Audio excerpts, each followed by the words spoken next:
I would like to talk a little bit about entering the education system and maybe some struggles or some things that you guys really saw pay dividends in the future. So Brad started going to school in kindergarten, or were there some earlier things there? No. Early childhood. He was born with some serious medical conditions. They told us he would live till he was 6. He's 32, almost 33. And so he's had some interesting challenges, and still does. Has rheumatoid arthritis. He got an infusion for that this week. Yeah. Did it hurt? He does once a month. He does that. But he's been in an early childhood program since he was 4 months old. Okay. Is that like a Bell Center type of program, or? Yeah, it would be something like that. Yeah. Except they came to us. It was in the home environment, the natural environment where he was. Oh, And really? they came in and did OTPT speech, just teaching us how to do things to help stimulate him. He was really, really, really sick during that time, but he still was able to, the more stimulation we could get him, the better off it was. And when he was 3, he went into the public school in Texas. And he was in a segregated early childhood classroom with other kids with disabilities. Yeah. But when he went to kindergarten, he went half a day to that class and then half a day in a general ed kindergarten class. Now, did you guys notice a big difference when that started to? Yes. Really?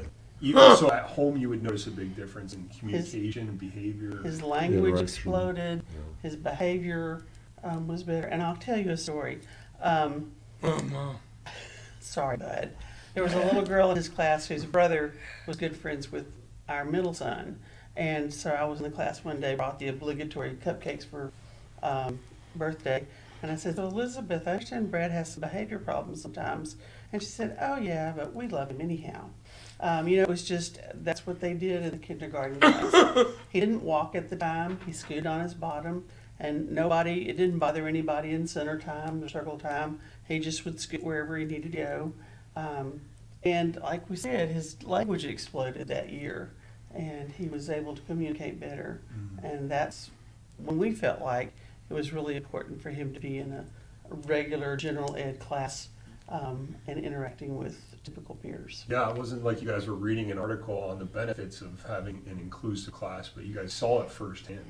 Like, this is a real thing. We need to, at that point, was it like, did you get any pullback from the education system, or were there? Well, I mean, there's always pushback from any institutional setting like that because they view it as more expense. Okay, and that's just an unfortunate part of the system. But as far as the teachers and getting them into the classroom setting, that went very well, pretty much every time. In the earlier years, his kindergarten teacher in Texas said she taught a morning kindergarten class and an afternoon kindergarten class.